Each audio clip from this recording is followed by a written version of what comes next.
లోక్సభ ఎన్నికల పోలింగ్ కోసం సిటీ జనం మొత్తం కూడా పోలింగ్ స్టేషన్ల దగ్గర మొత్తం క్యూ కట్టిన పరిస్థితి. హైదరాబాద్ సిటీ రోడ్లు ప్రతిరోజు కూడా వర్కింగ్ డే రోజు కలకల్లాడుతుంటాయి.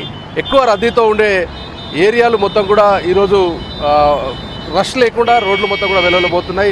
ఈసారి అంటే ప్రతిసారి కూడా ఎమ్మెల్యేకి సంబంధించిన ఎలక్షన్స్ లేదంటే స్థానిక ఎలక్షన్ల కోసమే ఎక్కువగా అవేర్నెస్ ఉండడం, ఓటు హక్కు వినియోగించుకుంటారు. కానీ లోక్సభ ఎన్నికల్లో కూడా ఈ పరిస్థితి కనిపిస్తోంది. ప్రజెంట్ మనం ఉన్నటువంటి జంక్షన్ రాయదుర్గం జంక్షన్ ఇది ఇటు గచ్చిబౌలి రోడ్డు, ఇటు షేక్పేట్ సైడు, మెహదీపట్నం, అట్లాగే లంగర్ హౌస్ ఏరియాలు, ఇటు పైకి జూబ్లీ హిల్స్, బంజారా హిల్స్ ఏరియాలకు వెళ్ళే రోడ్లు ఇవి.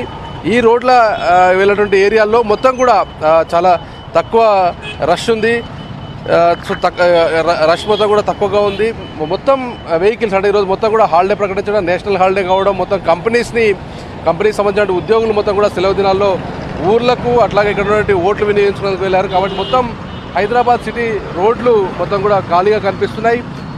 గతంతో పోల్చుకుంటే ఈసారి ఓటింగ్ అవేర్నెస్ పెరిగింది. ఓటర్లు తమ ఓటు హక్కును వినియోగించుకుంటున్నారు, ఎక్కువ స్థాయిలో ఉపయోగించుకుంటున్నారు. సిటీలో కూడా ప్రతి పోలింగ్ స్టేషన్ దగ్గర కూడా క్యూలు కట్టి మరీ ఓటింగ్ చేస్తున్నటువంటి కండిషన్ కనిపిస్తోంది. మొత్తం మనం ప్రజెంట్ రోడ్లు చూస్తున్నాం. ఈ జంక్షన్ ఒకటే బెస్ట్ ఎగ్జాంపుల్. ఎందుకంటే ఇటు ఐటీ కారిడార్ గచ్చిబౌలి హైటెక్ సిటీ ఏరియాలకు వెళ్ళేటువంటి రోడ్డు ఇదే, అటు మెహదీపట్నం, అట్లాగే లంగర్ హౌస్, మాసప్ ట్యాంక్, అట్లాగే ఎయిర్పోర్ట్కి వెళ్ళేటువంటి రోడ్లు ఇవి. ఇటు సైడ్ ఏమో జూబ్లీ హిల్స్, బంజారా హిల్స్ వెళ్ళే రోడ్లు. ఇది కేవలం ఇక్కడే కాదు, హైదరాబాద్ సిటీలో అన్ని జోన్లలో కూడా ఇదే వాతావరణం ఉంది. మొత్తం కంపెనీలకి, షాపులకి మొత్తం కూడా సెలవు దినం ప్రకటించడంతో అక్కడ ఉన్నటువంటి వర్కర్స్, ఎంప్లాయీస్ మొత్తం కూడా ఓటు హక్కు వినియోగించుకోవడానికి వెళ్ళడంతో మొత్తం కూడా సిటీలోని రోడ్లు ఖాళీగా కనిపిస్తున్నాయి.